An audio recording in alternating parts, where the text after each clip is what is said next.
오늘 본문은 예수님께서 나귀를 타시고 예루살렘에 입성하신 후에 벌어진 일입니다. 유월절을 보내고 계신 예수님과 그 제자들에게 누군가가 찾아온 것입니다. 바로 20절의 말씀처럼 헬라인 몇 명이 찾아온 겁니다. 그리고 베세다 사람 빌립에게 묻습니다. 선생님, 우리가 예수님을 좀 뵐 수 있을까요? 그래서 빌립이 안드레에게 말하고 또 안드레가 예수님께 말합니다. 그러자 예수님께서 제자들에게 23절의 말씀을 하십니다. 예수께서 대답하여 이르시되 인자가 영광을 얻을 때가 왔도다. 뭘 얻을 때가 왔다고 말하고 계십니까? 영광을 얻을 때가 왔다고 말씀하고 계십니다. 우리가 흔히 영광이라는 단어를 생각해 보면 무엇이 떠오르십니까? 영광이라는 말은 보통 아름다움, 뛰어남, 대단한 명성 이런 의미로 사용됩니다. 우리가 흔히 하는 말 중에 영광입니다 라는 말이 있습니다. 여기서 영광이라는 말은 아이고 이런 기회를 또 이런 귀한 물건을 갖게 해주셔서 감사합니다 라는 뜻이 있습니다. 이처럼 세상에서 말하는 영광은 휘황찬란하고 아름답고 풍족한 성공을 상징하는 영광입니다. 원어로 그 의미를 보면 하나님의 지존하심 이런 뜻을 가지고 있습니다. 뭔가 압도적이고 위엄이 넘치는 그런 느낌이죠. 제자들은 이 영광이라는 단어, 그러니까 하나님의 임재, 지존하신 능력이 임할 때가 왔다라는 예수님의 말을 듣고 어떠한 생각이 들었을까요? 제 생각에는 아마도 제자들이 흥분되고 벅찬 감동을 느꼈을 거라 생각합니다. 드디어 하나님의 영광이 임하시는구나. 다윗의 자손 예수께서 드디어 왕이 되시는구나. 기대된다. 이렇게 말입니다. 얼마나 기뻤을까요? 같은 동족들에게 이단이라고 괄시당하고 죽을 위기를 넘기면서 고생했는데 드디어 이 여정의 끝이 보이는 겁니다. 기쁘지 않았겠습니까?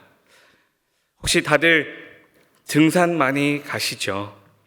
저도 미국에서 온 지 얼마 안 되었을 때 북한산에 오른 적이 있습니다. 처음 산에 오를 때 이런 마음이었습니다. 서울에 있는 산이 얼마나 높겠어 하고 산에 올랐습니다. 그런데 산이 얼마나 높은지 가도 끝이 안 보이는 겁니다. 정상에 다와갈 때쯤에는 암벽이 있어서 기어 올라가야 되는 겁니다. 숨이 턱까지 차오르고 배는 고프고 한 발 한 발이 무거운데 얼마나 힘들었는지 모릅니다. 그런데 그때 앞서가던 사람이 이야기합니다. 거의 다 왔어. 좀만 가면 정상이야. 이 말을 듣는 순간 없던 힘도 솟아납니다. 조금만 더 가면 산 정상에 오르니까 쉴 수도 있고 사진도 찍고 도시락도 먹고 얼마나 좋아요. 예수님의 제자들도 이런 기쁨을 느꼈을 겁니다. 드디어 우리 주님이 이스라엘을 로마의 손에서 구원하시는구나. 우리도 이제 한 자리 차지할 수 있겠구나. 그간의 서러움을 떨칠 수 있겠구나. 그런데 기쁨도 잠시 예수님께서 당황스러운 말씀을 하시는 겁니다.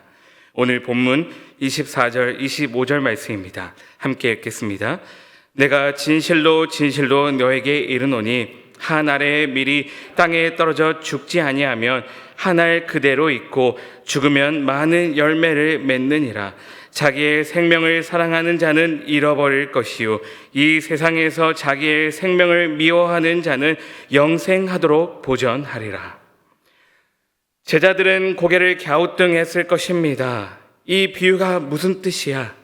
아니, 왜 영광을 이야기하시면서 밀알이 땅에 떨어져 죽어야 한다고 말씀하시는 거야? 불길하게. 밀알이 땅에 떨어져서 열매 맺는 거랑 하나님의 영광이랑 무슨 상관이야?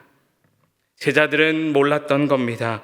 이 비유가 무슨 뜻인지 오늘 우리는 잘 알고 있지요. 한 알의 밀알이 땅에 떨어져 죽는다는 것과 열매 맺는다는 것이 무엇인지 우리는 잘 압니다.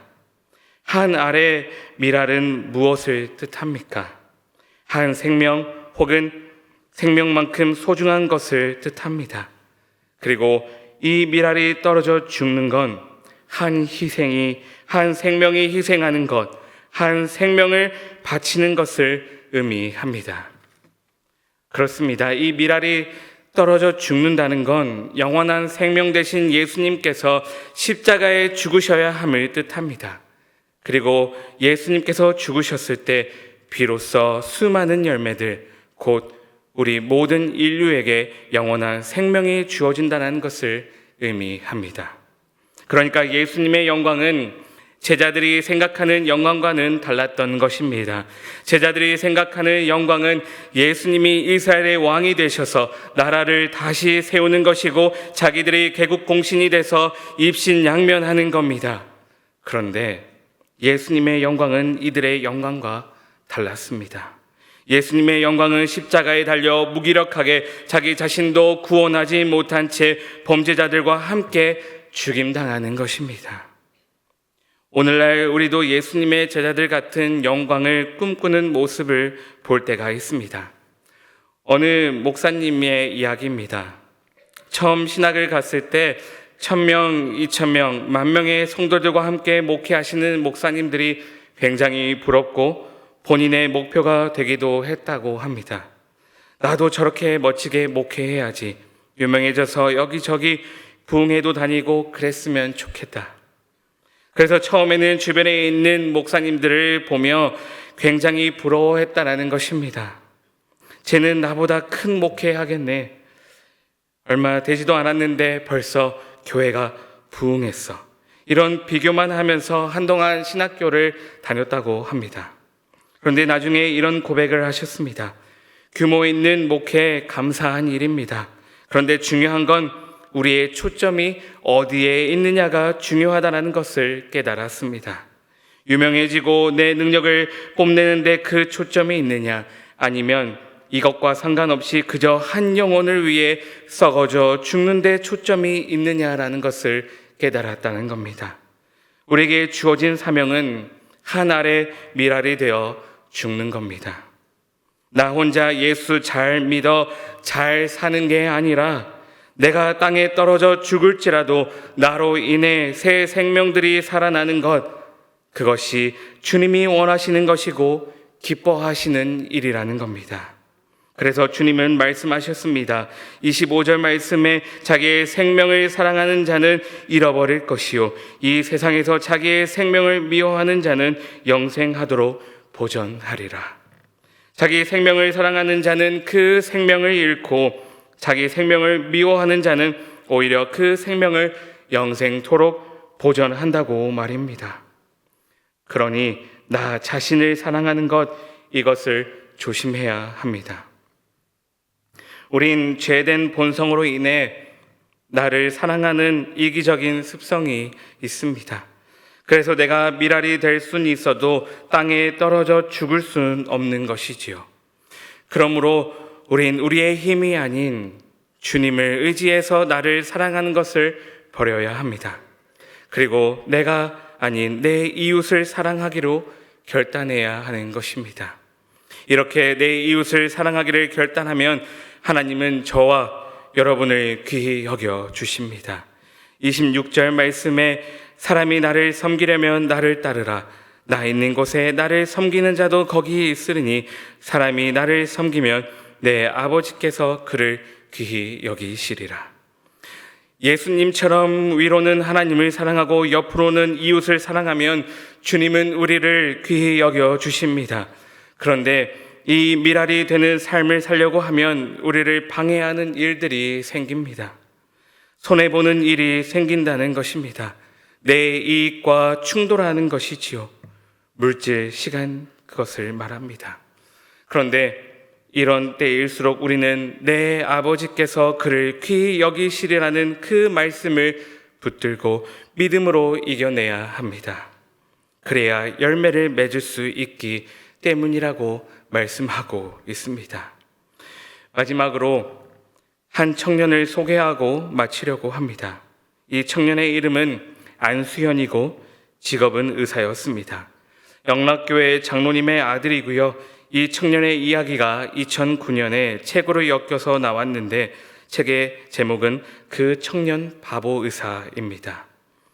1991년에 고려대 의학과에 입학할 정도로 수재였고 고려대 의대와 의대학원을 졸업하고 내과 전문의로 일하면서 하나님을 섬기는 일에 열심인 청년이었습니다.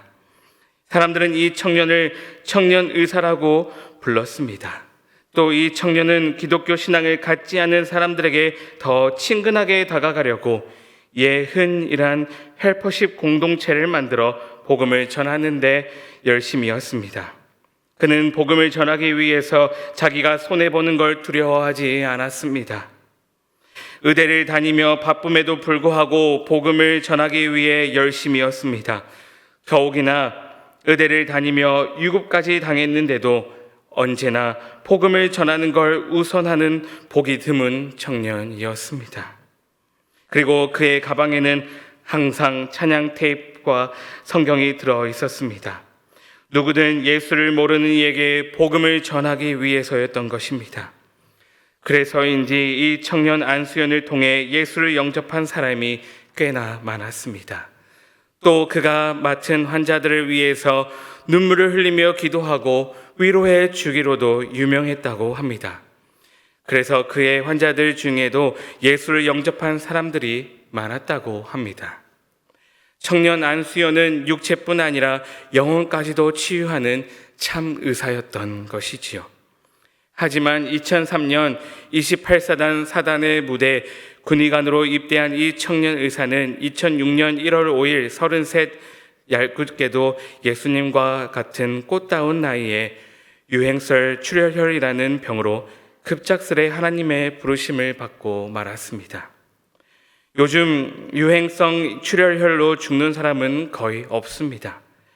유행성 출혈혈은 쥐 같은 설치류의 배설물을 통해 전염되는데 요즘같이 청결하고 예방이 잘 된 이 시대에는 이 질병에 걸릴 일이 거의 없는 일입니다. 그만큼 그의 죽음은 급작스러웠고 안타까웠습니다. 전도 유망하고 무엇보다 그가 만든 예흔이란 뜻에 걸맞게 예수님의 흔적을 드러내며 살아온 청년 안수연의 죽음은 어찌 보면 불공평했던 것입니다. 그의 부모님도 슬픔을 억누를 수 없었고 하나님이 원망스럽기까지 했다고 합니다. 물론 그와 가까이 지내던 지인들도 마찬가지였습니다. 그런데 그렇게 모두가 비통에 빠져 장례를 치르는데 너무 놀라운 일이 일어난 것입니다. 이 33살의 청년 안수연의 장례식에 무려 4,000명이 넘는 조문객이 몰려든 겁니다. 그는 대통령도 아니고 부자도 아니고 연예인도 아니었습니다. 그런데 그의 죽음에 이렇게 많은 사람들이 몰려든 겁니다. 더 놀라운 건 이 4,000명 중에 꽤 많은 수가 청년 안수연으로부터 복음을 듣고 예수를 영접한 사람들이었다는 겁니다. 이것을 보고 하나님을 원망하던 아버지 장로님도 어머니 권사님도 그를 사랑하던 지인들도 감히 하나님을 원망할 수 없었습니다. 왜냐하면 그의 죽음 뒤에는 이렇게 하나님이 기뻐하시는 영광이 숨어 있었기 때문입니다. 바보 의사 청년 안수연은 늘 어리석다고 세상 이치를 모른다고 한 소리를 들었지만 사람들은 몰랐던 겁니다. 이 바보 의사 청년 안수연이 날마다 하늘의 미랄이 되어 밑거름이 되었다라는 사실을 말입니다. 때론 돈을 손해보고 시간을 손해보고 진급을 손해보면서 한 알의 미랄이 되어 죽었던 것입니다. 그리고 마침내 그가 정말 하늘의 미랄이 되어 죽어 예수님 품에 안겼을 때 사람들이 몰랐던 하나님의 영광이 드러난 것입니다. 예수님의 흔적이 드러난 것이지요. 예수님의 제자들은 예수님이 십자가에 못 박히셨을 때 고개를 절레절레 저었을 겁니다.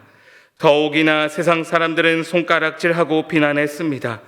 누가 봐도 예수님의 죽음은 비참한 죽음이고 어리석은 행동이었기 때문입니다.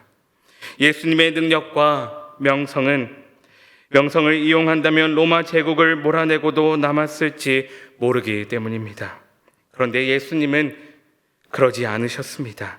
세상이 바라는 것과 반대의 길을 선택하셨습니다. 한 알의 밀알이 되어 십자가에 못 박혀 죽으심을 선택했던 겁니다. 왜 그러셨을까요? 그게 하나님 아버지께서 받기 원하시는 영광이었기 때문입니다. 주님이 이렇게 고백하셨습니다. 내 뜻대로 마시고 아버지의 뜻대로 하시옵소서. 여러분, 주님께서 우리에게 받기 원하시는 영광은 세상의 영광이 아닙니다.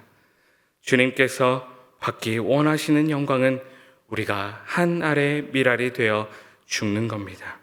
한 영혼이 돌아오길 바라시는 열매를 맺기를 원하시는 겁니다. 전반기 전도축제가 시작되었습니다. 태신자 작전 카드는 다들 쓰셨을까요? 전도하기 참 어렵고 두려운 시대를 살아가고 있습니다. 각종 언론에서 보도되는 사건, 사고에 기독교인이 연루된 사건들이 점차 늘어납니다. 지인들에게 교회 가보자고 하면 무시당합니다. 전도지를 나눠주면 거절당하기 일쑤입니다. 그러다 보니 나 혼자, 나만 예수 잘 믿으면 되지 하는 생각들이 우리 안에 자리를 잡는 것 같습니다. 내 물질과 시간을 투자하여 전도까지 해야 하나 하는 생각을 합니다. 한 알의 밀알이 되어 우리가 가진 것을 손해보는 거 참 어려운 일입니다. 선뜻 순종하기 어렵습니다. 그런데 성경은 분명히 말씀합니다. 자기 생명을 사랑하는 자는 잃어버릴 것이요 이 세상에서 자기의 생명을 미워하는 자는 영생하도록 보전하리라. 사람이 나를 섬기려면 나를 따르라. 나 있는 곳에 나를 섬기는 자도 거기 있으리니 사람이 나를 섬기면 내 아버지께서 그를 귀히 여기시리라. 사랑하는 우리 성도 여러분, 내 생명에만 전전긍긍하지 말고 나로 인해 새 생명을 얻게 될 사람들을 위해 열심을 다하시기를 바랍니다. 열심히 전도하십시오. 그들에게 내 물질, 시간, 선행 모든 걸 다 내어 줍시다. 그래서 열매 맺을 수만 있다면 열심을 다해 봅시다. 그로 인해 주님은 우리를 귀히 여겨 주실 것입니다. 우리를 칭찬하실 겁니다. 그 믿음 가지고 나아가시기를 바랍니다. 포기하지 말고 주님 의지하여 오직 예수만 전하실 수 있는 우리 성도님들 되시기를 바랍니다. 우리가 그동안 전도하지 못했다면 어쩌면 우리의 믿음이 부족해서 나 하나 살기에 바빠서 우리가 하지 못했던 것일 수도 있습니다. 그러나 주님이 우리에게 원하시는 것은 우리가 밀알이 되어 우리를 통해 열매 맺는 것을 주님은 원하십니다. 그 믿음 가지고 열심히 열매 맺기를 다짐하는 우리 성도님들 되시기를 간절히 축원합니다.